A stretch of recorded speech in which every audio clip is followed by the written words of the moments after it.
Hey guys, welcome to Cosmic Road, a special episode of Cosmic Road. I talk about UFOs and the paranormal. Please hit like and subscribe and get in here, guys. Hope you guys are having a terrific Sunday. It's a kind of a rainy, gloomy day here in Texas, but it's still springtime, and we need all that rain, I guess. Plants are happy.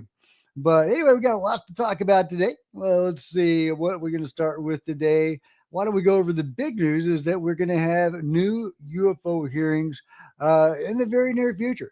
All right, here's what Anna Polina Luna had to say. Will we have another JFK hearing before another task force hearing? Do you know? Well, we're in session, so it just really depends on the session calendar. I mean, we have some other interesting topics that we're covering, like UAPs.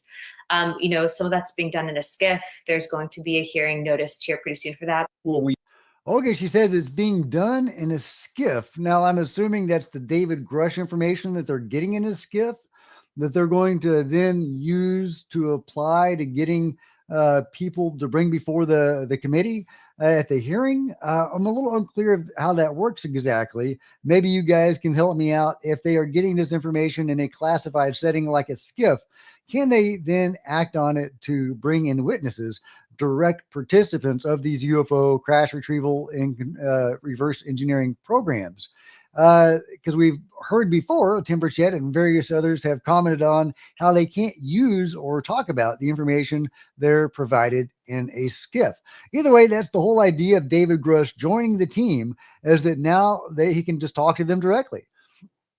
Excuse me, he can tell them the names of these participants, all these 40 plus whistleblowers, witnesses, participants that he directly interviewed that are actively retrieving UFOs, actively reverse engineering them. Now they can, he can give them those names directly and they can come before Congress. And Anna Polina Luna says that's going to be very soon. So I'm very excited about that, very pumped about that. We'll see where that goes, when the announcement is. Are they going to reveal the list of witnesses before they come forward, or are they going to hold those out? Because it might be wise to not reveal those names so that they don't get intimidated by the powers that be before they come up before the public. But let me know what you guys think. Hey, Tim Clark. Hey, Tim's in the chat. Let's see who else we got. We got David. We got Tom, Don. Let's see, Geraldine. Hey guys, thank you for joining me today. I appreciate it. How's the weather where you guys are? Is it rainy and gloomy, or is it a nice day? Hey, Curtis. Yeah. So all right. So we've got lots more to talk about. Chris Mellon just released this article, this opinion piece editorial on the debrief, who says, to its credit, the Trump administration has been taking swift action to declassify documents pertaining to the JFK and Martin Luther King assassinations in the Jeffrey Epstein case. Well, they may have declassified those, but we haven't seen those. Meanwhile, with the administration's support, Representative Anna Polina Luna is leading a new congressional task force on the declassification of federal secrets. The administration and Luna have also expressed support for releasing UAP stuff. I believe, Chris says, that if Representative Luna's task force or the administration looks in the right places, they will discover a trove of unclassified UAP imagery that is being unnecessarily and improperly withheld from the public. This imagery will not reveal classified sources or methods, which is the common refrain used to deny access to Congress in the American public. Rather, this information can impart important knowledge about UAP, mitigating the potential for strategic surprise. Liberating this data can provide a boon to UAP researchers. Yeah, absolutely. Yeah, overclassification is a problem. We know that overclassification is a major problem. We also know that cheesy pizza is awesome. All domain anomaly resolution office in UAP declassification. Let's see. What else does he say? What is his? The president has not created an executive order on declassification, unfortunately, but he has declassified the other stuff. Will he ever get to the other stuff? it is worth briefly reviewing a small portion of the president's executive order governing classification. Among other things, it states that information can only be classified if the information reasonably could be expected to result in damage to the national security. And the original classification authority is able to identify or describe the damage. So it's got to be a real damage. They can't just say, oh, it's a national security threat, so we're going to withhold it from you. It's got to be real. It's got to be, an actionable threat, a demonstrable threat to national security, which is probably not what they've been doing. They've probably been using that as a bogus excuse for a long time in some sort of vague, undefined way. It's a threat to national security, when really they just don't want to tell us the truth. So yeah, the benefits of information sharing is great. Let's see, but where is this unclassified stuff? Let's see. Chris says he hopes that he sees the opportunity. Anyway, I'm not seeing any part here where he specifically guides them toward the declassified or unclassified UFO stuff. But there you go. Chris Mellon continuing to put pressure on the powers that be to declassify or at least go after unclassified UFO material, which they absolutely should do. And I hope they are taking, I hope they're listening. I hope they're listening. Let's see. Well, how did we get off the, I see what happened. When I got onto the ad-free version of that page, it kicked us off of the sharing, which is interesting. I wonder why that happened, but okay, whatever. Now let's, I have to share my, share screen with, there we go. Okay. All right. Meanwhile, Kirsten Gillibrand says Trump's White House clueless on the mystery drones. They don't know. What do you make of the White House saying the FAA knew what all these were on the East Coast? In fact, we actually have audio of Kirsten Gillibrand's response. I think they're relying on the overly broad statement that we know what most of this is.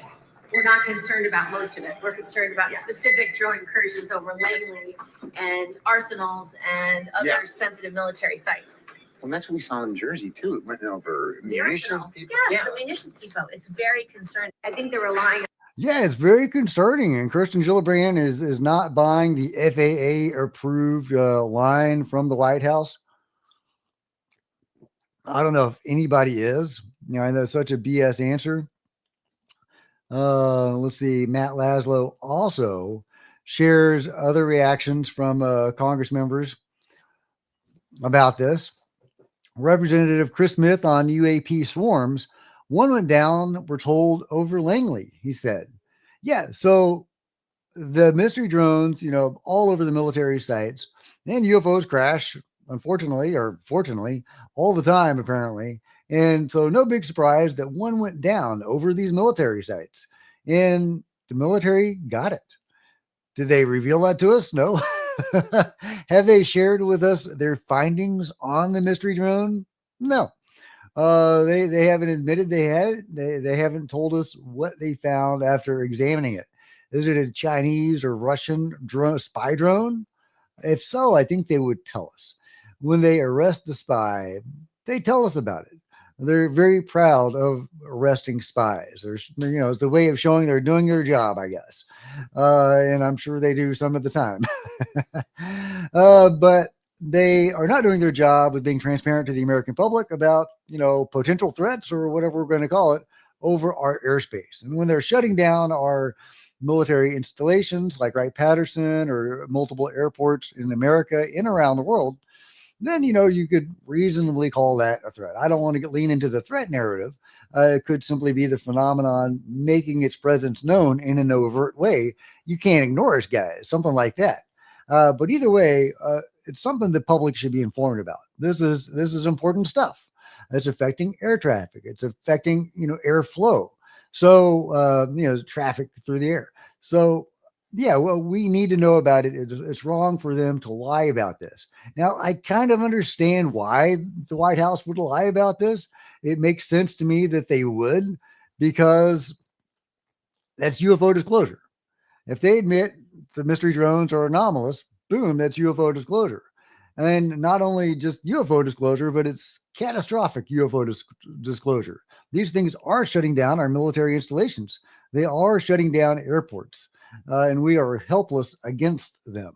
So it's probably not the right, foot to lead off with UFO disclosure. The government doesn't want to say, yeah, oh, by the way, UFOs are real and these things are UFOs and they're shutting down our sites all over the world. We can't do anything about it. Congratulations, there's your UFO disclosure. Probably not the best, foot to lead off with. So I understand why they're reluctant to disclose on the mystery drones. That does not excuse them for lying, though, but I get it.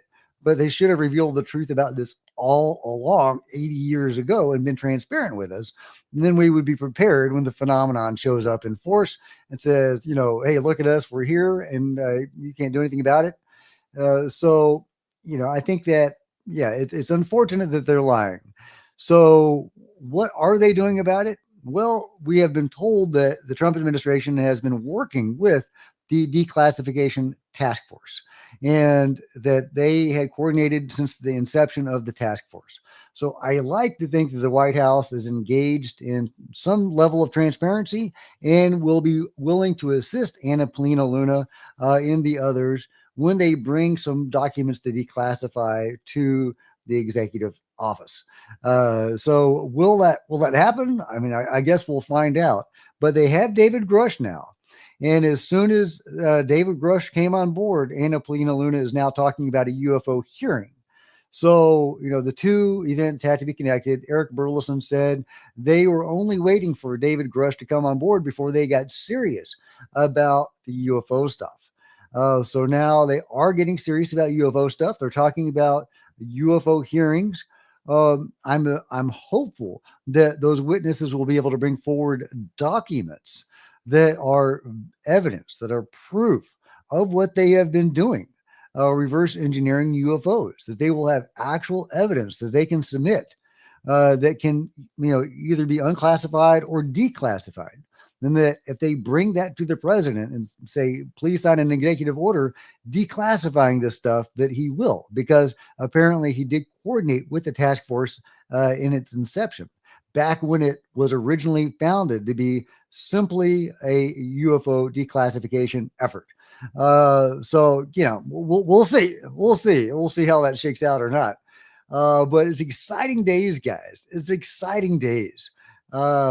I'm trying not to get too ahead of my skis on that because, you don't know where things are going to go.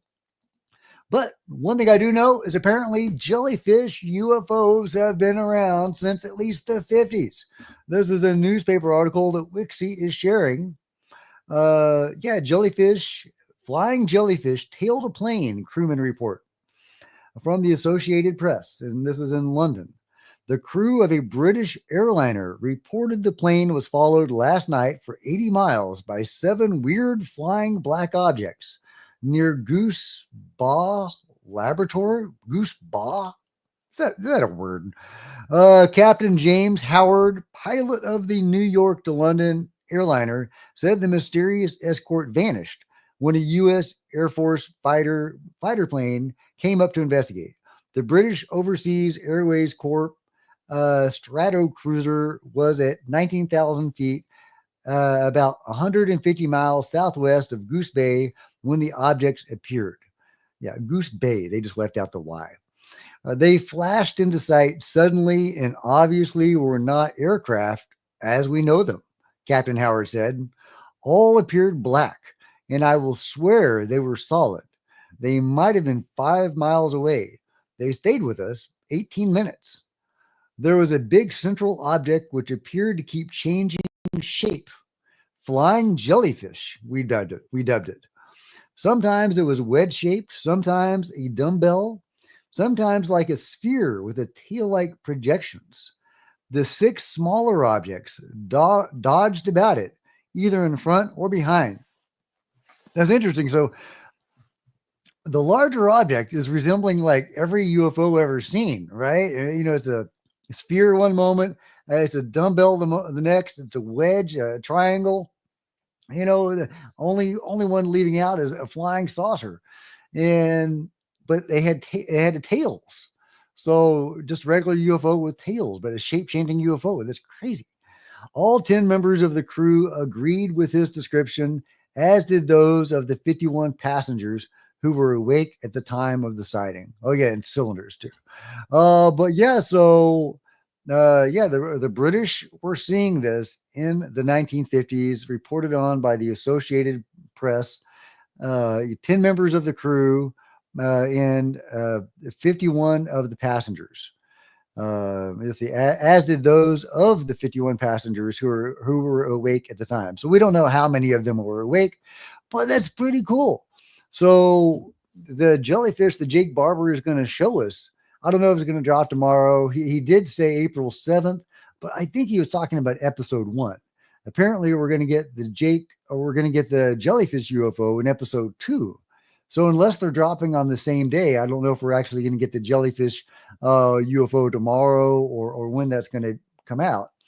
But he did say it was less of a vehicle, less of a physical craft, and more like a being, like jellyfish, biological being flying through the sky or something. It's pretty crazy, guys. Pretty crazy. I don't know what to make about that. Hey, Dennis, how's it going? Dennis is awesome. Have you seen a jellyfish UAP over the Catalina Mountains near Tucson doing? Dennis says he has seen a jellyfish UAP over the Catalina Mountains over Tucson during a CE5 in my backyard about 7 years ago. That's so cool, Dennis. I love it. I've never seen a jellyfish. Let's see. Dominic says, I can feel it through my bones. Something big is coming. I was at the Bangkok earthquake with my friends as well, but I don't feel like it's an ordinary earthquake. It's my second time.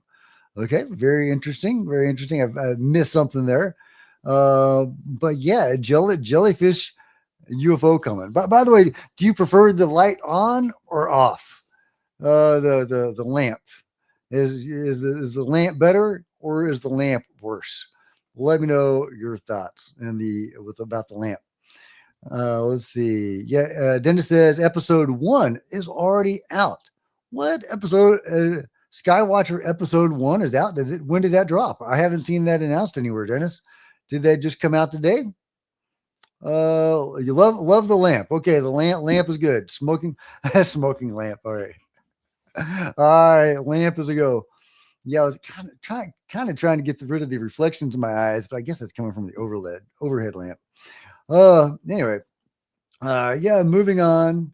Let's see, we got other good stuff. Here is a awesome orb video or compilation of orb videos shared by Wixie. These are more paranormal orbs that you get in ghost hunts. I used to do ghost hunting and we would get some pretty cool orbs. And that looks like pretty groovy orb. I like that. Yeah, interesting how it's just kind of flickering in and out. Now, a lot of, what looks like orbs are dust particles, and you can create your own orbs just by shaking a blanket. I've tried that. You can make 100 orbs in a second by shaking your blanket. But then there are the real anomalous orbs. And I think that's what we're looking at with this compilation here. I'd be curious to know what other phenomena they had at their house. If they had, ghosty phenomena or alien phenomena, what was going on at their house at the time these were taken? Are these isolated events, these orbs? Or is this just part of an overall phenomena that they're experiencing? I thought that was cool. Also, I had to share this. I love that people are starting to share John Bell's videos. Check it out. Yeah, well, he's got such amazing sightings, and I don't think his channel gets nearly enough attention. But that was cool. Yeah, it was cool. You get so much stuff and such varied stuff too. Look at that. Look at that. Talk about orbs. I think that's probably Tinkerbell. That's his constant orb companion. He calls it Tink.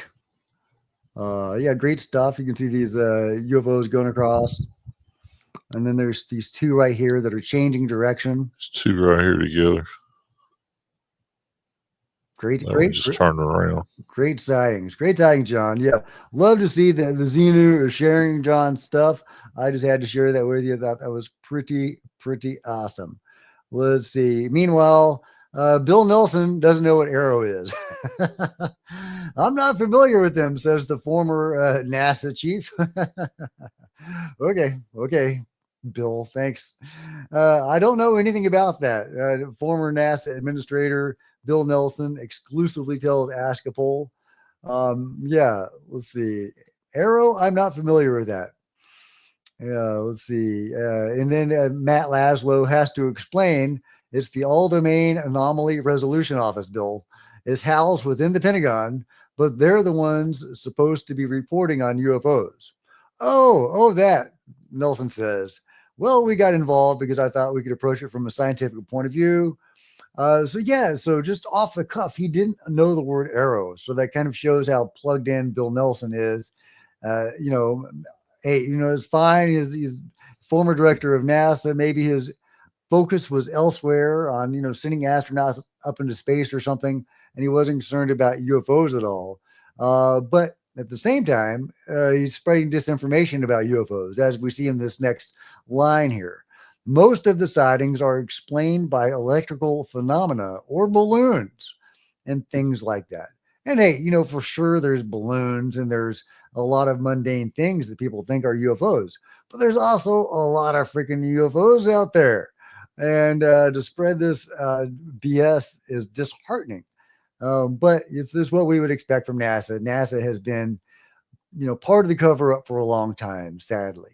And, multiple people, at least two people, whistleblowers that have come forward talking about NASA suppressing this information have met suspicious deaths, like Carl Wolf. So, what are they doing? Meanwhile, Wixie is sharing another cool UFO video from Ontario, Canada. I don't know if this is legit or not, if this can be explained by mundane reasons. I'm sure Bill Nelson would say this is a balloon. But yeah, what are we looking at here? Are these drones? Is this CGI? What is that? Pretty cool though. I like it. It's a beautiful CGI work if it's CGI. Beautiful UFOs if it's UFO. Yeah, what do you think we're looking at in that very, very cool sighting? I love it. Now let's see. Andre says Jack is absolutely Doctor Strange in the NHI zeitgeist. Love it. Cloptrip says he only knows the dark side of the moon. Who only knows the dark side of the moon? Bill Nelson. Yeah, maybe Bill Nelson might only be familiar with the dark side of the moon. It's possible. The Ryan Graves interview is great. I'll be talking more about the Ryan Graves interview tomorrow. Among other things, he says that he's in possession of pictures or video, a really good video of or pictures of a barbell-shaped UFO. And I would love to see that. He's talking about it. And as far as I know, this isn't classified. So there's no, reason I see why he wouldn't release that. So, we'll see. He also talks about the National Science Foundation and how it might be getting involved in UFOs, which would be very exciting. An organization like that getting into UFOs, that would really show that the mainstream was really actively becoming invested in UFOs. And that would be super awesome. That'd be super awesome. If you're just joining us, this is Jack with Cosmic Road. I'll talk about UFOs and the paranormal. Please hit like and subscribe and let me know what you guys think in the comments below, as everybody else is. And thank you guys so much for joining me. I'm going to try to get to as many of your comments as I can. If you want to be sure that I get your comment, or if you just want us to support the channel, throw in a super thanks or a super chat. And when you do, your comment will appear in bold on my screen, and I will see it, and I will get to your comment immediately. Or you could just do that to support the channel and future live chats like this. Surreal says, we want to see the flying raccoon UFOs. Yeah, me too, man. They're all raccoons. Joffrey says, I sent Jack an orb shot, energy out, then takes off. Okay, I missed that. But yeah, viewers send me cool stuff all the time. Let's see. Here's one from Just Being Tom. Caught something strange on camera in rural England. What on earth is that? How far can I get on my phone? I can only do 15 times zoom. Look at it. We're looking. What is that? I don't know. Yeah, I don't think that's a balloon. I don't think that's a plane. It could be a raccoon. Always on the table. Always on the table. But I don't see that as being a balloon. I mean, is that a tic tac? Is that a cylinder? I mean, could it be a balloon? It looks very oblong, but of course, there's that shape of UFO or that shape of balloon. Yeah, let me know. Is this a legitimately anomalous object we're looking at? What is that thing? Let me know your thoughts. But yeah, thank you. I think just Tom was the name of the channel. Thank you for sharing that. I thought that was really awesome. Let's see what else we've got. There's a lot going on, a lot of weird stuff. I don't know if y'all want to get into the woo or not. Let's see. Okay, here's Jake Barber talking positively about the new administration. I haven't seen this clip yet. Through a few of the questions that my audience are demanding, I find out from Skywatcher. And Jake, I'd given you a heads up on this one. I mean, I think the biggest accusation that's leveled at you and Skywatcher is that this is all some CIA intelligence community front, and that what's going on here is Skywatcher is a way of the government slowly and slyly admitting what it's secretly been doing for decades. What's your response to that? No, that's not the case. I would say it's more to the contrary, that we are getting support from the government and all the places that we would like to get it, which has been refreshing. And although the government is taking interest and is getting involved with us, we are in the driver's seat. They are not the elicitors of the cooperation that we are forming with them. We are. And so are they with you on? Yeah. I don't know if that's really going to satisfy anybody. Asking, are you a psyop or not? No. I'm sure that if he was a psyop, he would totally admit to it. Oh, thank you so much, Tom. I really appreciate that. No question, just a drop in the bucket. Thank you. I really appreciate it, Tom. That's awesome. Let's see. Geraldine also as a thank you, our super sticker. Yeah, thank you so much, Tom and Geraldine. I really appreciate that. That means a lot. And if y'all had any comments, I would be happy to get into that. Let's see. Tim says, I want to see a fighting mantis being. Tim, we've got that fighting mantis being video of the Nazca mummy video that I've shared a few times, where it shows the Tomb Raiders going in and finding those living beings. I'm sure Tim knows this. And, one of them is of them fighting with a mantis being. And there's like video and photos of that. Is that legit? I don't know. What are those videos? Oh, hey, John, thank you so much. I appreciate that. No question, just a super sticker. All right, man. Well, thank you so much. John always has such awesome comments. And Tim always sends me great stuff. And so does Dennis. Yorkshire says that was a weak response from Jake. Yeah, well, I agree. I agree with Yorkshire. I don't know what else Jake could have said, but yeah. Are you a psyop? No. Okay. All right. I buy it. But yeah, if anybody remembers the crazy Tomb Raider footage going into the Citadel and seeing the live beings in the Citadel, where the site where the Nazca mummies were supposedly found, and that encountering that mantis being and fighting it and apparently killing it. It's wild. It's wild. I don't know if I can pull it up. I don't know where the hell that is. But it's insane footage, and we do not have any explanations for that footage because you could easily say, well, those beings were props. And hey, could have been, totally could have been. They look dodgy as hell, but it was the setting that it was in. There was architecture. There was the big pyramid thing. There was the mosaics and the inlaid engravings in the floor and stuff. I mean, it was an elaborate set that those events supposedly happened in. And a lot of those things you could just barely see in the grainy, blurry footage. So it's, I think that if they had spent the many dollars it would have taken to create that set, they would have showcased those little features. And they didn't. You can only see them like a still frame. So we don't have any explanation for that crazy, crazy ass footage of them fighting mantis beings and encountering living beings in the site where the Nazca beings were found. Now, I'm not saying that footage is legitimate. I'm leaning toward them faking something at the real site. They went to the site and they said, "Oh, we'll cook up some aliens and we'll have a video here and we'll use it to sell some stuff on the black market, make it spicier." But is that what really happened? Would they have had access to special effects technology? Do they know some B movie horror guy in Peru or something? Yeah, I don't know. Let's see.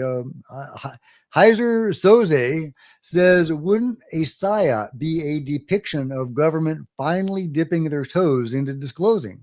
I don't get the psyop problem either, Heiser. People have this knee-jerk response that everything is a psyop. And hey, I appreciate it. There's definitely psyops out there. However, I think the biggest psyop is just letting us psych each other out. I think that's the biggest psyop, is just letting us go to town and discredit each other and discredit the whole thing and psych each other out.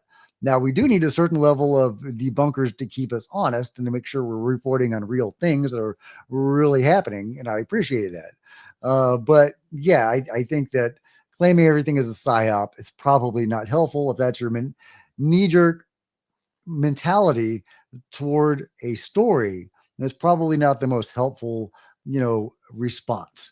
But yeah, Geoffrey says, I sent you the OBE shots to you, Jack. Okay. OBE, out of body? What is OBE? Sent you the OBE shots. Okay. Orb.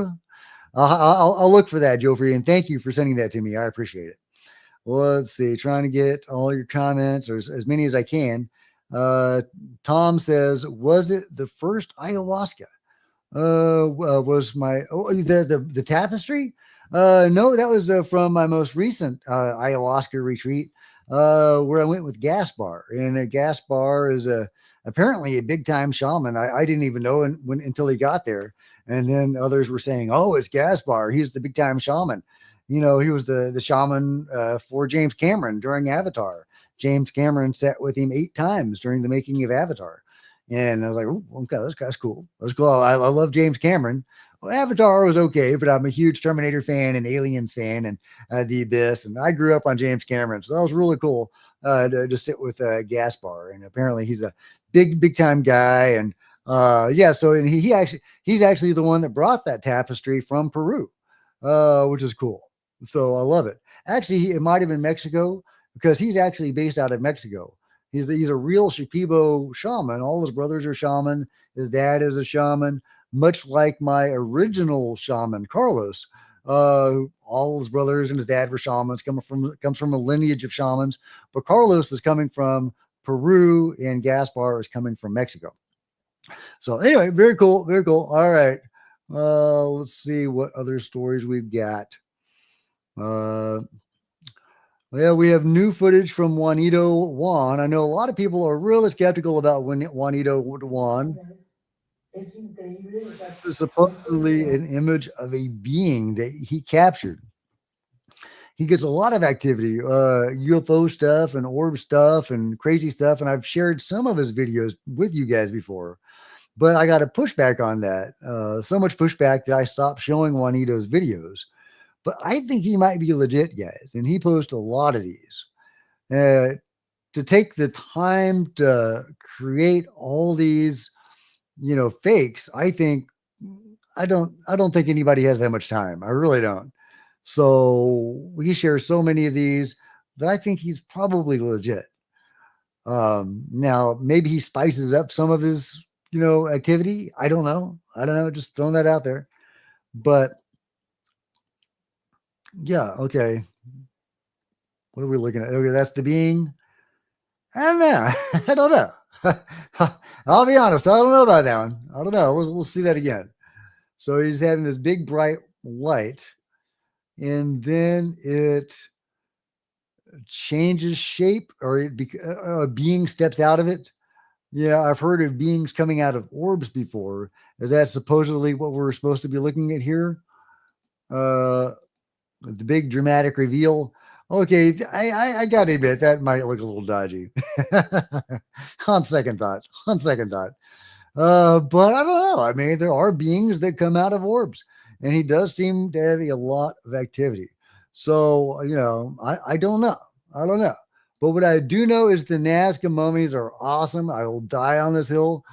And here is a composition shared by Tridactyls, who has really intriguing theories about the Nazca mummies, showing all the various winged specimens that we have. This really intriguing subspecies of the Nazca mummies, where we don't know much about them, although there are a few depictions of like cave art from peoples thousands of years ago that are showing what appear to be these beings. And in one depiction, they looked like they were four-legged. They weren't bipedal. They were walking on all fours, which is really intriguing if true. But they all have these wing-like appendages. And, I don't think they were wings, because wings don't work like that. If you find the bones of a bat, it doesn't look like that. If you find the bones of a bird, that's not how wings look in bone form. But what else are those things? Could they be some sort of, if they were four-legged, could those be spikes on the back? Some sort of defensive thing. But, that's like assuming these things evolved naturally. And I don't think these things evolved naturally. So I really don't. These were created beings. These are hybrids. And why do we know they're hybrids? Well, we don't 100%, but there's really no other explanation for them. There's like maybe 7 different subspecies that we know about, at least 5 or 6. And they're all tridactyl, meaning 3 hands, 3 fingers, 3 toes, 3 fingers. And they all have radically different biology, physiology, even reproductive cycles. Some would have given a live birth. Some would have laid eggs. The little guys were egg laying. Maria, Montserrat, and that order of human-sized beings seemed like, we know they would have given a live birth. Montserrat and at least one other specimen, I think, were pregnant when they died. So, and we can study the scans of Raphael, and Raphael is really the smoking gun for the legitimacy of the Nazca beings, because Raphael, the fetus inside Montserrat, is a tridactyl being inside a tridactyl mother. There's no way you can fake that. You can try to say, oh, well, maybe the mummies are mutilated to appear to be tridactyl, but they're not going to be able to do that for for Raphael. So, but the Nazca mummies are amazing, but there's multiple different species. Oh, thank you, Clotrip, for becoming a member. Really appreciate that. That's awesome. Welcome to the Cosmic Road, I guess. But how can you get multiple different subspecies all having the tridactyl template, but having wildly different physiology and even reproductive cycles naturally? There's no way they all would have evolved in that way, been in the same place, had the same template. There's no way for these beings to have evolved naturally. It makes zero sense for them to have evolved naturally. And so that's why we can't say 100% sure they were hybrids. it's 0% chance they weren't hybrids, basically. So, yeah, so these are hybrid beings, and we don't know what these guys are, these winged beings, or whatever we're going to call them. But they are super fascinating. Would love some clarity on all of that. But what are you guys up to? Well, what are y'all's favorite new topics? I'm all about the pyramid thing, the mega structure under the pyramids. That thing is incredible. What is that? Vicky Verma is talking about Atlantis in Egypt. I haven't seen this one yet, but let's see what this is. This looks like a fun one to go down. Talking about this gentleman right here. This man claimed that he was told by ancient spirits of Atlantis that the Sphinx has secret chambers, tunnels, and an artificial lake linked to Atlantis. Okay, that's not Edgar Casey, is it? That's not Edgar Casey. So who is that guy? Randall Stevens, singer and war veteran. Maybe is that who that is? I don't know. Let's see. In the 1990s, people started to wonder if the Great Sphinx of Egypt was much older than the historians believed. Some also thought there might be hidden rooms and tunnels beneath it, says Vicky Verma. This idea partly came from Edgar Casey, a psychic from the 1930s, who claimed that the Sphinx and the pyramids were built around 10,500 BC. He also said that beneath the Sphinx's paws was a secret hall of records from Atlantis. And some people think that's what that thing is, nearly a kilometer down under the Khafre pyramid. Now, there's two giant chambers, supposedly, that are the length of a football on each side. They're, these cube chambers. And length of a football field on each side, nearly a kilometer down, like 800 meters down or something. So, it's insane. So are those the Hall of Records? Is that what's down there, if those things exist? A 1993 special, Mystery of the Sphinx, helped make these ideas popular in later books like Keeper of Genesis, explored the possibility of hidden chambers beneath the Sphinx. Interest in this mystery grew when people rediscovered old mystical and occult writings. Some of these texts had maps and diagrams showing underground chambers beneath the Sphinx. One such text was the Symbolic Prophecy of the Great Pyramid by H. Spencer Lewis. Is this H. Spencer Lewis? The founder of a mystical group called the Rosicrucians. Another lesser-known figure who wrote about this was H.C. Randall Stevens, a British mystic. I'm guessing that's H.C. Randall Stevens. Well, that's really fascinating. The idea that there are hidden things below the Giza pyramid, below the Giza plateau. This is an idea of what the Hall of Records might have looked like right under the Sphinx. You have your tunnel and you have your temple. Interesting. These shafts right here, cavity known as Campbell's Tomb. These shafts, in light of the new discovery, are really intriguing. I have to do some more digging into that. They may be a real structural thing that's been found, but for sure there are rooms in the Sphinx. There are chambers below the Sphinx, and we know this, and we've seen the video of those. Not inside them. They won't let anybody inside them. Zawi Hawais won't let anybody in the Sphinx. I think he's probably been in there, but they won't admit these chambers are real. They won't admit there's anything under the Sphinx, even though there clearly is. They won't release any photos or video from what's down there. So could they have found a Hall of Records and just not told us about it? Yeah, that could have happened. Or maybe they're finding it now with the new application of the SAR technology, where they can use it to extrapolate stuff that's deep under the earth. And this is a method that's been peer reviewed in 2022 when the Italian researchers, scanned the Great Pyramid, and they found apparently at least one tunnel that was later corroborated, I think in 2023, something like that. Their methodology works. It's been peer reviewed in a credible journal. My wife, who's a scientist, took a look at that journal, and looked at what she calls the impact factor of that journal. And she said, yeah, that's a real journal. That's a good journal. And it's what's more, it's geared toward remote sensing technology. In other words, SAR type of technology. That's the sort of journal it appeared in. And this methodology was peer reviewed in this journal devoted to that technology. So that sort of technology. So this new application of SAR technology was peer reviewed by the people that needed to peer review it. And they used the same methodology, supposedly, to find this massive underground structure that goes down nearly a kilometer underground, ending in these giant cubes and possibly linking to a network of tunnels under the ground.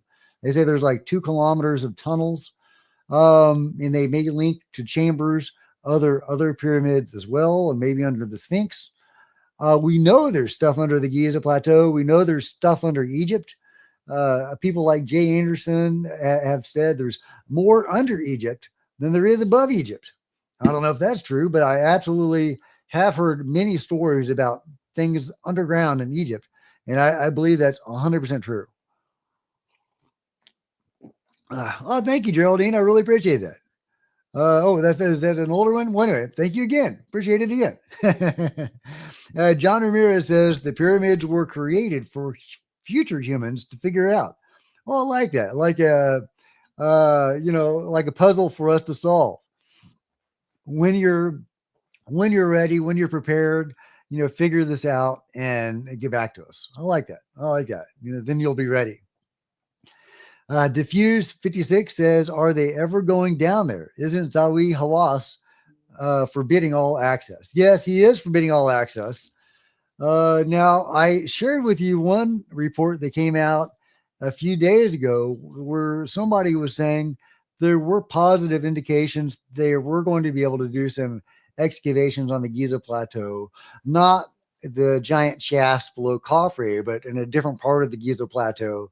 Looked like some excavations might be possible. Apparently, this has been an ongoing process for a long time. So we'll see if that happens. It'll be exciting if it does.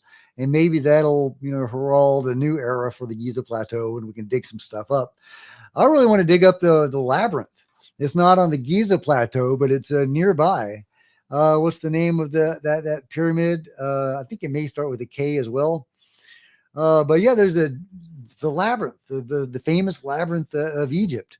What's left of it, at least there's 2 stories apparently that have been scanned by LiDAR, I believe, or something remote where they can see underground, and they've been able to see that. Yeah, there is this 2-story large labyrinth underground before one of the pyramids, not far from the Giza Plateau.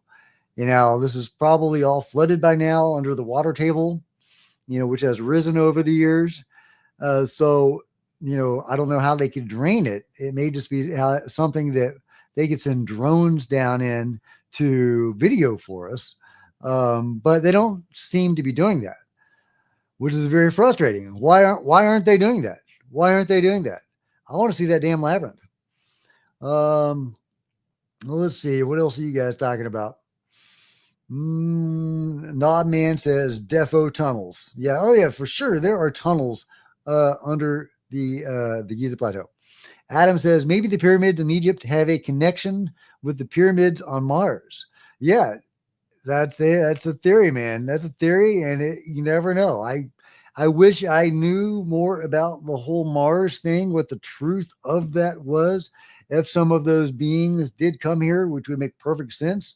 If we're close by or a habitable planet, and yeah, the pyramids, if indeed those beings were pyramid builders, well, we've got pyramids. So yeah, is there a connection?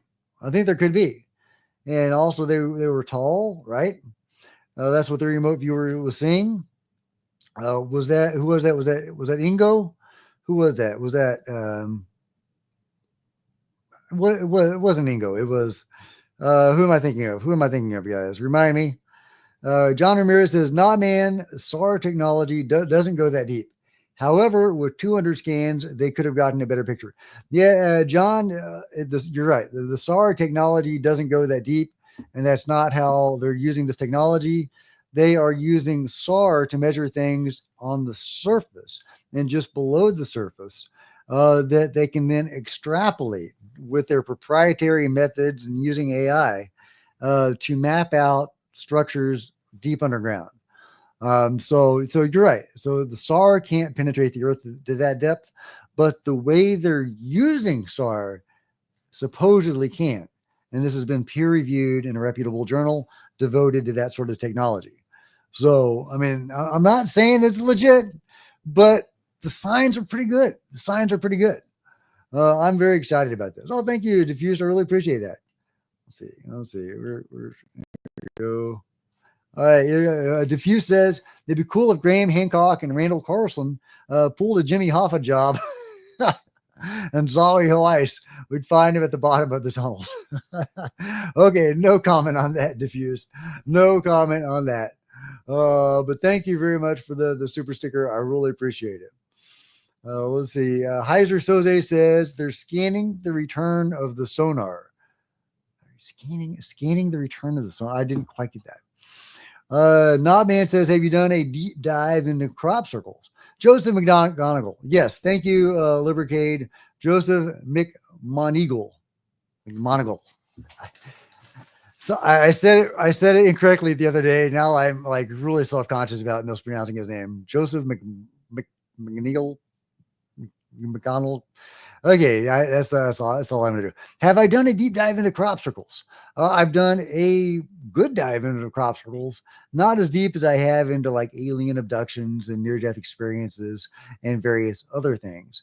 But yes, crop circles, they're a mix of man-made and genuinely anomalous events in places, and the legitimate ones are very intriguing and maybe ways for the phenomenon to communicate with us. And I've made at least one or two videos where there's some evidence to indicate they are sharing with us like secrets to free energy and ideas along those lines through the crop circles, which might be 2D representations of 3D or more concepts and objects. So, in the real crop circles, they're genetically different. There's, various paranormal and consciousness events associated with them, magnetic events. Crop circles are legit. Crop circles are cool. I like crop circles a lot. Now, I wish I knew if they were really methods of communication and what they were trying to communicate. Southern Shalian says the pyramid of Hawara is beside / on top of the labyrinth. Okay, so it wasn't a cave. Thank you, Southern Shalian. The pyramid at Hawara, that's where the labyrinth is. And man, I would love to get eyes on that thing. The actual giant labyrinth of Egypt that's been in mythology, etc. Well, it really exists. And it's at the pyramid of Hawara. And Southern Shalian says it's beside / on top of the labyrinth. Part of the labyrinth, to my understanding, was on the surface originally, and part of it was underground. Now all that's left is underground, but there's like 2 stories underground. And, Herodotus was saying there's like thousands of chambers and stuff, super groovy place. I want to see this thing, even if it's flooded. Get some drones down there, get some AI to, beautify the images because it's all probably muddy and stuff, right? But we need send some LiDAR, do whatever you can, get the highest technology possible, then some drones to swim through those tunnels and bring us some visuals of those labyrinths. Hopefully there's still something left in there and it's not all eroded by water. But they need to act on that fast. Let's see. Where are you guys at? Libercade says, I don't think it's penetrating. It's using surface vibrations to render an understanding of what's beneath. I'm going to get it wrong, but something about how they're detecting red shifts of tectonic plate movements or something like that. And they can use that to extrapolate what's underneath. At least I think that's part of it. Let's see. Andre says, being online, GL1 set off an evolutionary marker. Okay. All right. Just like hitting light speed. I missed a step, guys. Adam A send a super sticker. Thank you so much, Adam. I appreciate that. The labyrinth is amazing. Heiser Soze says it's not going that deep.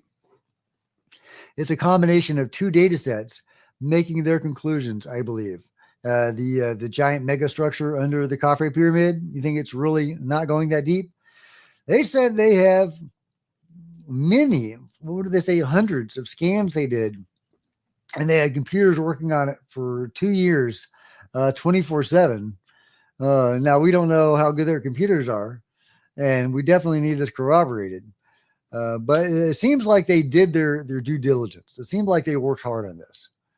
Let's see. All right. What else? What else we got here? Yeah. What do y'all think of Juanito Juan? You think that was legit? Meanwhile, could Israel have its own reverse engineering program? There is a program working with retrieved non-human technology right now in the United States.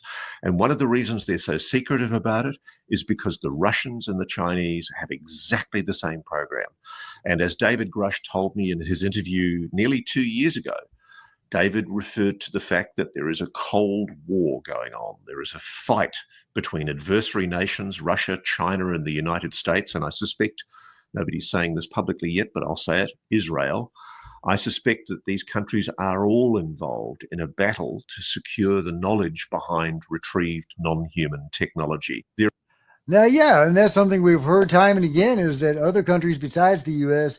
do have crash retrieval programs and reverse engineering programs. Ross Coulthard himself has talked about how Australia, at least on one occasion, retrieved a UFO. And if they retrieved one UFO, they've probably retrieved multiple UFOs. So sure, multiple countries are doing this. Multiple countries are trying to get this technology to work. It's probably been going on for a long time. I don't think that Russia or China have their own UFOs yet, because I don't think the Ukraine war would have dragged on this long with as many lives lost on Russia's side if they had this technology. Maybe it's technology that they can't weaponize, but I highly doubt that. Humans can weaponize pretty much anything. We could weaponize a tuna sandwich. So in China, likewise, I think that today, if they had their own UFOs, they would have taken over Taiwan. So I don't think either of those have actionable technology that they can weaponize. That doesn't mean to say I totally believe they have their own retrieval programs and reverse engineering programs, but I don't think they've gotten them to that level yet. Now, Israel is an interesting question, an interesting case, because General Brigadier Haim Eshed, co-founder of Israel's space program, said that there was a galactic federation and they were interacting with the leaders of multiple countries around the world, that Donald Trump found out about it and wanted to disclose this to the public, but was talked out about it. Ross Coulthard backed this up to some extent. He didn't talk about the Galactic Federation, but he said Donald Trump was read in and that he wanted to go public with it, but that his life was threatened and he didn't go public with it. So, that's some corroboration from two very different sources about Trump going forward with it. But the part that's really intriguing is there a galactic federation? And if Israel has its own program, and if they've made some progress, does that mean they have some legitimate knowledge about stuff like the Galactic Federation? To me, it makes sense that there is a Galactic Federation, because the beings that are coming here seem to be operating by some of the same rules, or, there does seem to be some sort of prime directive. There is no mass contact. There is no overt direct interference or contact. There's no Phoenix lights during the daytime over large cities, right? No giant motherships flying in the daytime over large cities. That's just not a thing. And there's multiple different groups of beings coming here for a long time. Maybe they've been here longer than we have. Hey, maybe they had a hand in creating us. Either way, there seems to be some sort of understanding between all of these different races, not to have overt disclosure, not for them to reveal them, for them not to reveal themselves overtly en masse. So to me, that seems to suggest some sort of a galactic federation. There are rules that they all follow as if they come from above. They're all following some mandate that comes from somewhere. So either they all have some just guiding, the same guiding philosophy, they all arrived at independently of each other, which I think sounds unlikely, but hey, you never know. Or they've got some mandate that's coming from something like a galactic federation. So when Haim Heshed talks about this, and he says Trump knows about it and that kind of thing, is that legit? Is that legit? Is there the Galactic Federation? Is there a Galactic Federation that's interacting with leaders around the world? Is that a real thing? I'm skeptical of that, but it would explain some stuff, right? It would explain why there is such blanket secrecy on this issue. Oh, thank you, Diffuse. Okay, I got that one already that I can't comment on. Let's see. Adam says, why are most whistleblowers from the U.S. if other countries have retrieval programs? Good question. I don't think I heard of any out of country whistleblowers besides that Israeli scientist. There are countries like in South America that have declassified more stuff. I think is it Brazil that's declassified some UFO stuff. So you could argue that's, some whistleblowing going on. But you've got a great point. If, other countries are interested in getting information out there, why don't they have their own whistleblowers? Now, I've heard that the United States is kind of a bully when it comes to suppressing this information. And, when there's in the Virginia case, UFO crashes in Virginia and these beings start running around. Well, it's the U.S. that comes in and suppresses the information, gets the UFO and the beings and brings them back to America. And apparently they've been doing this worldwide for a long time and pressuring other countries into silence on this. So that's my impression, is that, the U.S., good or bad, is leading the charge, or at least historically has led the charge with the UFO control group. Even though it's a multinational organization, and I think different countries are doing their own thing. I think the U.S. is leading the way. They are the bosses, and they have been pretty brutal about suppressing this information, not just at home, but abroad. So I think that if whistleblowers are going to come forward, it's got to be from, you've got to come from within the system to break the system, I guess. Unless you're a Peruvian tomb raider, and then all bets are off. Or a NASA scientist with access to some satellites, some Italian scientists. So that's my take on that, is that, I think it's got to come from the U.S. First of all, they're closer to where all the action is, like Jake Barber, running around retrieving UFOs. Although I am sure other countries have done that. But, Jake has been, like the deep underground bases, as has Mike Herrera. I'm not sure if every country has DUMBs, deep underground military bases. So I tend to think not. Russia probably does. China probably does to some extent. All right. What are you guys saying? Heiser Soze says, I think France is completely transparent. Well, I hope so. What have they released? The Lacerda files are very interesting. Of course, there's various beings that have come out with information. Is any of it legit? I think that in multiple of those cases, they're legitimate beings coming out with information. Beings tell people stuff all the time aboard UFOs and near-death experiences. But some of that information conflicts with each other. Some of it appears to be BS. So with the Lacerda files, I don't know. Is that legitimate information? Is it not legitimate information? Is it a legitimate event? I don't know. Surreal says, what if Jake Barber opens a portal and lets in giants? I love it. I didn't see that one coming, Surreal. Yeah, I love it. Oh, I just got your name too. I'm a little slow. But yeah, that's where the giants come from, man, is from through the portals. That's how we get giants. Where do we get giants? I tend to think giants are probably hybrids. You know, we know that beings like creating hybrids. They're still doing it today. So would that explain the giants?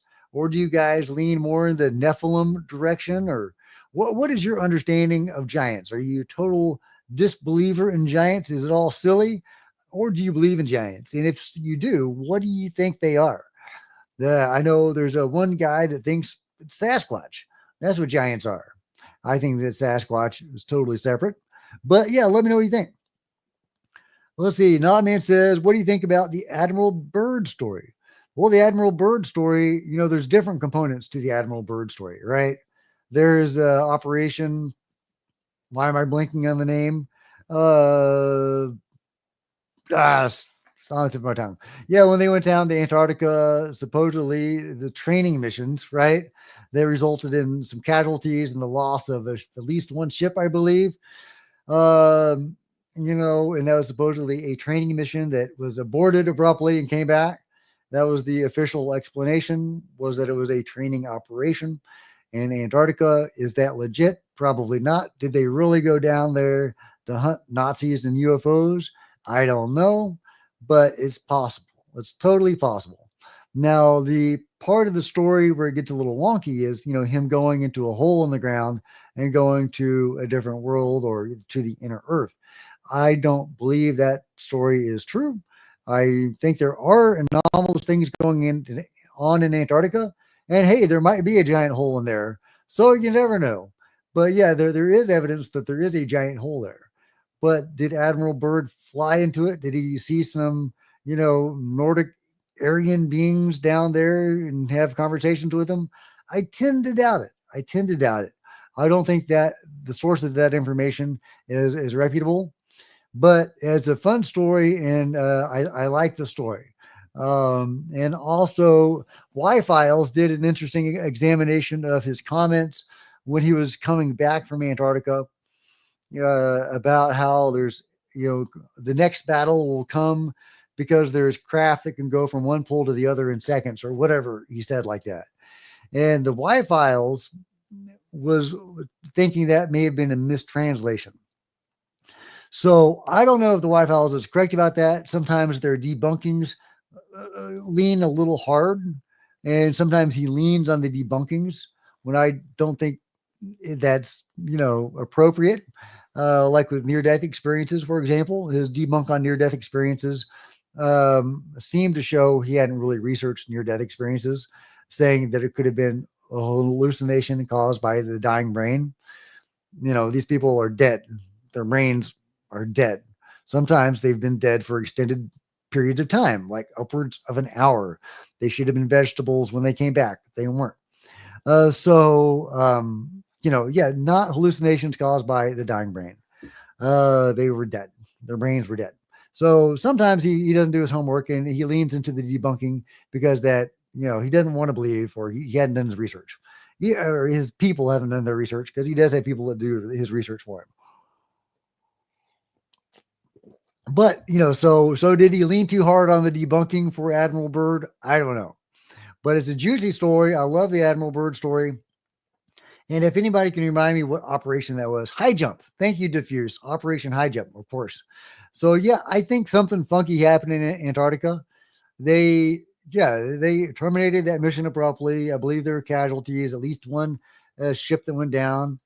What do they find down there? Nazis and UFOs? Maybe it could have been the Nazis were working on stuff. They had stuff working. Some of that stuff seems to have come with them, with the Paperclip and Von Braun and those guys. I don't know how much of that came with them. Von Braun and the others devoted their lives, or at least some of them, to rocket technology. So if they did have functional UFO technology, that would have been a waste of their lives, unless they lived one life as a cover for another life. they were creating rockets in one life by day and creating UFOs at night. Maybe. I don't think so. I don't think so. I don't think they had that stuff, but that doesn't mean they didn't develop it later. And that's, one version of the story is that they didn't have it during World War II, but they developed it at the end or after the war. So yeah, I mean, could have been, I don't know. I don't know. There's a lot of strange connections with that group of individuals. There is, I think there is some there. So, but there's different narratives and there's different conflicting pieces of evidence. I don't know the real story. I would love to know. Heiser Soze says, Timothy Alberino has done a lot of research into the giant of Kandahar and supposedly trusts the whistleblower. Yeah, I've seen there have been I think 3 different whistleblowers for the giant of Kandahar story. I think 2 servicemen that were there and 1 helicopter pilot. I believe that it was probably a real event, that there was a giant of Kandahar. And the juicy thing about that, I mean, it's a juicy story, but there probably wasn't an isolated giant. That probably wasn't the last living giant. That means there's probably still a population of giants alive on Earth today. Because that was just a few years ago. That was like 10, 20 years ago, the Kandahar giant story.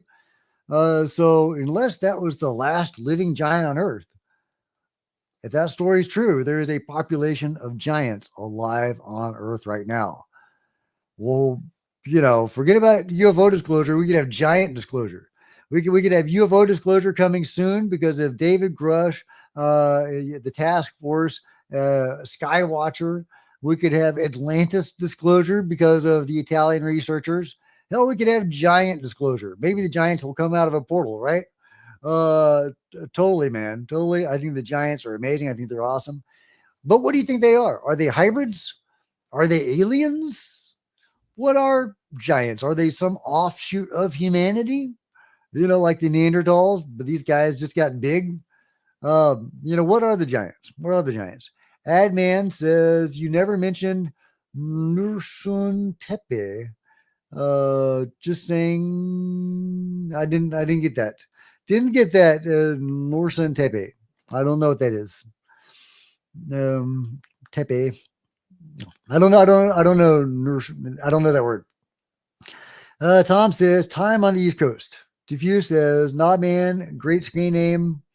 UAP Gerb, he has a whole playlist about underground bases. UAP Gerb is great. Highly recommend UAP Gerb. Tom says, are giants Bigfoot? Yeah, I just went through that. Yeah. Some people believe that. Some people think that giants are indeed Bigfoot. I tend to lean in a different direction. I think they're separate species, a separate phenomenon, but I respect all views. By the way, this is possibly what the labyrinth looked like, the labyrinth under the Hawara pyramid, the pyramid of Amen M Het. Man, they just try to make these names complicated. But look how giant this thing is. That's how big the pyramid is, which is already massive. And then you got this giant complex, this labyrinth that looks like it's much larger than the pyramid itself. And it goes down multiple levels. And is this what it actually looked like? This very complicated layout? There is a trick to navigating labyrinths, normal labyrinths. I won't ruin it for you if you don't want to. But I'm not sure if it would work in this particular labyrinth. So this might be trick proof. Yeah, that's a cool labyrinth. That is a cool labyrinth. And obviously if it's multiple levels, that's going to make the trick, the cheat even harder. What is this thing? Multiple videos of this green saucer shaped UFO. Okay, that looks too good to be true. I'm calling it. That's too good to be true. That's not real. But I mean, there are UFOs out there. Well, why not? Why couldn't we get a good UFO, right? Why couldn't we get a good UFO? Well, usually it's because they don't want us to get a good UFO. But hey, maybe they wanted us to get this one. They do public reveals and they do public displays for people. They do seem like they do want to wake people up gradually. They don't want to have a major mothership flying over cities during daytime, but they will do displays to get our attention and to gradually, I think, wake us up. Is that what that is? Or is that just a bunch of CGI? I lean toward a hoax on this one, but let me know your thoughts. Is that a hoax? Is that legit? Let's see. Oh, David Wilcock is talking about the pyramids. I wonder what his thoughts about the mega structure under the pyramids are. Let's see. What was John Lear saying here? John Lear is always fun to listen to. 8 miles due east of Groom Lake, Nevada, the super government secret test site. And just a few minutes ago, we saw one of the government extraterrestrial UFOs fly over there. We all watched. Well, that's where Bob Lazar and John Lear and the others went out to see the UFOs flying over Area 51, the ARVs. Let's see. Is he going to share a video of it? Let's see. Is he? Okay, there we go. This is what they saw. This is what Bob Lazar and the others filmed back in the day, back in 1989. Bob Lazar were working on these things, and he said, let's go out and film them. I'll show them to you guys. I'm not making this shit up. And then they went out there, and they saw them. Then I think on the third time, Bob got arrested briefly. Something like that. I mean, that's not like the most compelling video ever, but I think that's legit. I think that's what they had back in the day, at least some of them. I mean, there's multiple different levels to this onion, but that is what they had on one of those levels. Let's see. Diffuse. I don't want to ruin it for people. I'll leave your comment up. But I'm not going to ruin it for people. But it may have been ruined. Sorry. But I think that labyrinth may be proof against that. I don't know if you could do that trick in that labyrinth. I don't know if it would work with all the different, individual squares and labyrinths within each square, and then the outer labyrinth, and then the inner thing, and then the multiple stories. I don't know if that trick would work. Janine's weird things above my home says, lots of things are happening now. People see these orbs, but don't report it. The lights going haywire all over. The weather drones, something's going to happen soon. I think so. I think we might be building to something, but we'll see. YTT, aka Andy, says, hey, Jack, you just said something I believe to be 100% correct, that these things, whatever they are, allow us to see and experience them when they want us to. Yeah, man, I think that's the case. There's, I think, different things that are going on. Of course, sometimes people have a personal relationship with the phenomenon that reveals itself, here and there. And sometimes it'll do deliberate displays to reveal itself. I think it wants us to be aware of it. And I think that it wants us to spread the word that it exists. And maybe when enough people are aware of this, then we can, put pressure on Congress. We can have real official UFO disclosure and transparency, and the phenomenon will say, hey, here we are, guys. Let's party. Hop in the UFO. Let's go get some margaritas on Venus. Or the seventh dimension or something. Let's go to the spiritual temple in the seventh dimension. I think something like that is totally likely. I think that may very well be what's going on, is that they are trying to raise our awareness till we get to a certain point, and then the party's on. So I think that's where we're going. I think that's what the evidence seems to indicate, but we'll see. Nodman says, have you heard of the Pintrick incident? Okay, that is ringing a bell. The Pintrick incident. Okay. Pintrick incident in Wales. There's a movie called The Pintrick Incident. The Pintrick Incident, the greatest UFO cover-up of modern times, by Kaz Clark. The events you are about to read are true. And this book is a brief outline of the events to protect the evidence within from being corrupted and to preserve the integrity of the investigation. Yeah, so there's a book. That's probably not what you're talking about. Yeah, Britain's biggest UFO case, the Pintrick incident. Okay, here we go. Okay. Government of Wales. Oh, this PDF. Come on. All right. I'll grok it. Screw it. Where's grok? All right. I know I've heard of the Pintrick incident, but offhand, mind is a blank. Hang on. Okay, what does grok say? The Pintrick incident refers to an alleged UFO event that took place on February 26 in 2016 in Pintrick, a small village near Cardiff, Wales. According to primary witness Kaz Clark, which is an awesome name, by the way, and investigator Gary Jones, multiple residents observed unusual aerial phenomena that night, including a large pyramid-shaped object and smaller craft, accompanied by significant military activity. Clark claims she saw a massive UFO eject a smaller green craft, followed by a military aircraft pursuing and possibly shooting it down. With the wreckage landing in Smealog Woods. She asserts this is no ordinary military exercise, describing the event as a genuine ET encounter covered up by the UK authorities. Witnesses reported loud helicopter activity, bright lights, and even an explosion, with some residents noting military presence in the area afterward. Clark and Jones have since gathered evidence, including FOIA requests, which they say reveal inconsistencies in official explanations, such as claims of a routine military exercise. Yeah, it's so many routine exercises, guys, in our Antarctica, everywhere, right? They've documented elevated electromagnetic field readings at the site and collected testimony from others who saw strange objects that night. Skeptics argue the incident could be explained by military operations, yada, yada, yada.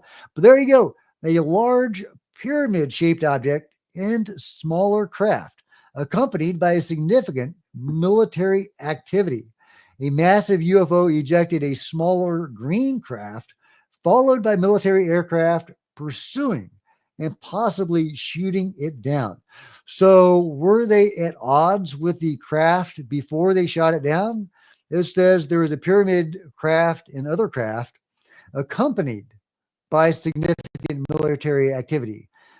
Were they accompanied? I mean, were they hanging out together in the sky doing their thing as they've done in the past? Military jets have been seen accompanying UFOs, flying in formation with them, escorting them, whatever they're doing. Is that what was going on? Was the military simply surveilling them before? And then when one ejected that thing, then they said enough is enough and they fired on them? I would love more details of this incident. So maybe I need to read that book. But yeah, that sounds like a fascinating incident. Thank you so much for Diffuse for recommending I check that out. I've got to dive into that more. What happened to those UFOs? What happened to that giant pyramid thing? What happened to the craft the military may have downed? That's a wild case. I love it. All right, Hank Fowler has joined the chat. Hank says we have very few pieces of the underground puzzle. Don't you think we have developed an above ground bias in our scientific method, so the paradigm tends to exclude subterranean evidence? I love it. An above ground bias. I think that's about right. I think science does have an above ground bias. I think that's very true. Well said, Hank. Well said. That's a good insight. Good way of looking at it. Data derivation says, I agree, Dana. However, please do be aware there are political engagements. No, you're talking politics. Okay. Let's see. I missed what y'all are talking about. YTT says, hey, Jack, you just said something. Okay, I've done that one. Talking about Lacerda, the Lacerda files, Adman says Lacerda said if the photos are fuzzy, they are most likely to be real. Yeah, and I've seen that before, that they will deliberately distort photos and videos because they don't want us to get a clear photo and video of them. Also, their technology often seems to limit or inhibit our technology. So both of those seems to be a factor, but they seem to have the ability to hide from us technologically. Like I had Scott Roeder, the crime scene analyst, the photographic analyst on the show, talking about the Las Vegas case. They had aliens in their backyard and they've got a photo or a video. And in the video of them going in their backyard, there's that shadowy presence by the fence. Well, he has examined the video of that. And on the channel, he was saying that the number of pixels where that shadowy presence was half the number of pixels in the rest of the video, in the rest of the image. So not only was that being, whatever it was, cloaking itself visually from the people that were there walking right by it, it was also cloaking itself from the camera. It was manipulating the camera. That's just insane that the beings have that level of control over our technology. So yeah. So it's a good point. Good point about fuzzy pictures. These guys can do amazing stuff. Their technology is off the charts, and their mental abilities, whatever does that. Geraldine, you're great. Thank you. Not Man says Prince Charles was a RAF base, an RAF base on the same night. Ooh, okay, that's intriguing. About the Pintrick incident. Well, what does Prince Charles know about the flying pyramid and the UFO shoot down? Intriguing. Bill McRory says they had been waiting 2 days for the alien craft to appear and the Pintrick incident. So they were aware those craft were coming, but they weren't initially hostile. Why did they start shooting at them? And why just that one craft that came out of another craft? I need way more details on this event, but it's a wild event. Dave Legend says, I would hide from us, to be honest. They were shooting at them, so why wouldn't they hide from us? Yeah, totally good point. Let's see. Dana Scully says, great name, by the way. I agree. I try to watch all channels on this topic. Some are better than others. Jack and Cosmic Road are a great fit for my sensibilities. Well, thank you so much, Dana. I appreciate that. And Dana Scully is a good fit for my sensibilities. Let's see. Shermanator. I didn't mean that how it sounded. You know what I meant. Meant the name. X-Files, good show. YTT Andy says the nearest military live range to Pintrick or the Castle Martin gunnery ranges. As far as I'm aware, there are no military ranges near Cardiff. Interesting. So they were aware of these UFOs were coming. Now, why were they aware these UFOs were coming? They had the military ready to go when these things came. So did they summon them? Why would they summon things? Obviously we know they do summon UFOs to shoot down, but those are like individual UFOs. Why would they summon a big pyramid and other various craft if they were just going to start shooting at them? That's weird. Were they trying to summon them for a conversation that went south? Come to the X spot on this date and we'll have a confab and, we'll sort some stuff out. We'll exchange some technology or some treaties or whatever. And then things went south and they started shooting at them. What happened there? I need more information on this Pintrick incident. But thank you for that information. That's fascinating. Heiser Soze says, a plane circled the area for 3 days before arrival. Wow. This is sounding like the nuttiest incident. Man, yeah, I love it. Roland says, if they can control our nuclear weapons, they can control our cameras. Yeah, it makes sense. But what's really interesting about the Las Vegas thing is that, of course they can do all that from their ships, but this is a being theoretically just walking around on the ground, and he's able to have this level of control, which is pretty impressive, I think. Geraldine says a rewatch of the X-Files is on my list. Love the X-Files. I wish they hadn't done that extra season where all of a sudden, Fox is now the skeptic. That didn't work for me. But I love the X-Files. Rick James says time control devices. Yeah, these things seem like, at least some of them, seem like they have the ability to manipulate time, at least in their ships. I don't know if they can do it outside of their ships, but their vessels seem like they can go through dimensions. And obviously, if you can go through, if we're going to say that time is the fourth dimension, if you can go past the dimension of time, you exist in a timeless state, or at least nothing like we are familiar with. And you can come and go from the timeline or possibly the multiple timelines anywhere you want. So in effect, these transdimensional ships are time travel vehicles. Yeah, seemingly that seems, and that is what multiple experiencers report. And that is the state of being that many near-death experiencers report being in, this timeless state of existence. It's wild stuff. YTT, aka Andy, says, I know Prince Charles had a slight overflight issue at RAF Mickery Hanish. You guys are just trying to make it difficult for me. In Scotland many years ago, and I've heard a few stories about that place. Okay, I'm not up on that. Tony D says, hi, everyone. What about Mother Earth is the free energy generator? Yeah, I like that. Mother Earth, I guess, could be the free energy generator. Yeah, I like that. Maybe the pyramids are harnessing the energy of the earth and the ships were using those to power up. I think it was Elizabeth April who said she was doing an RV of the pyramids, and she was saying that the pyramids were recharging UFOs. So,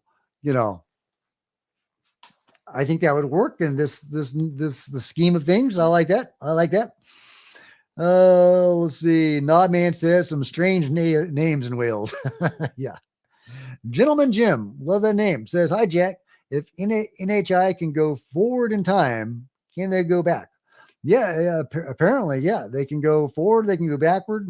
They may be able to jump time streams and go to parallel Earth or whatever.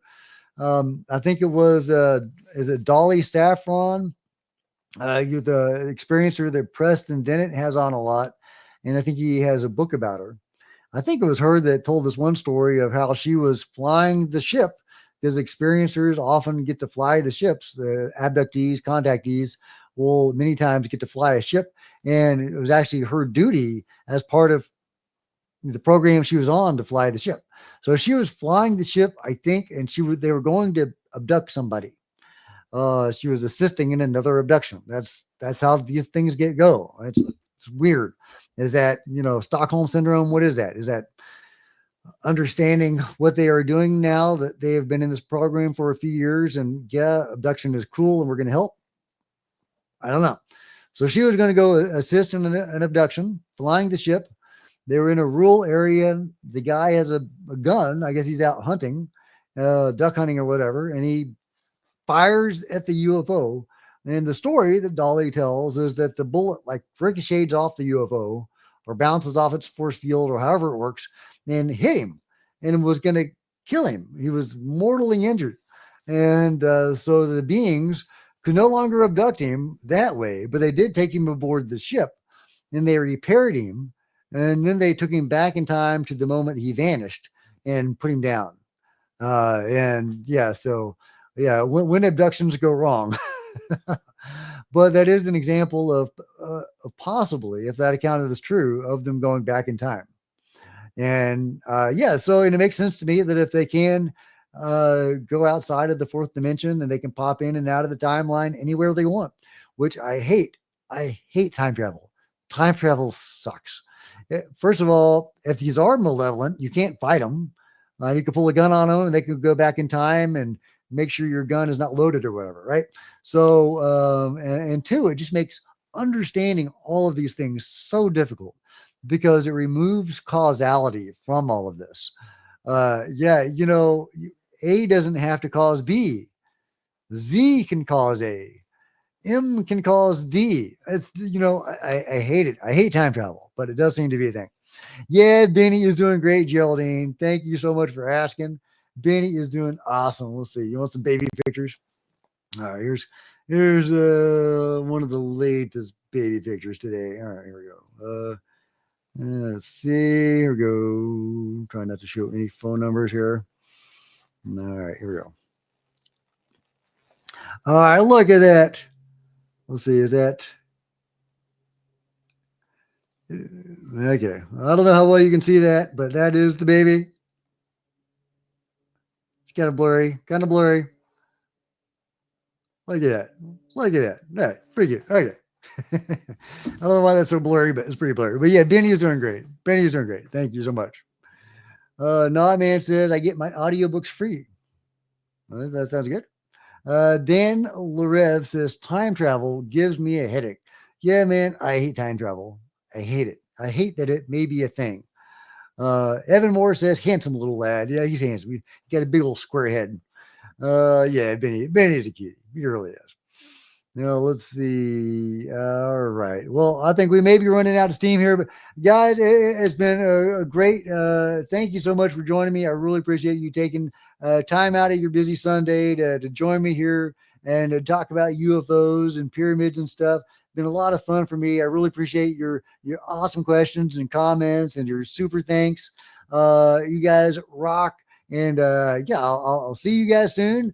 And all right, I don't know how to end these things. All right, love you guys. See you next time.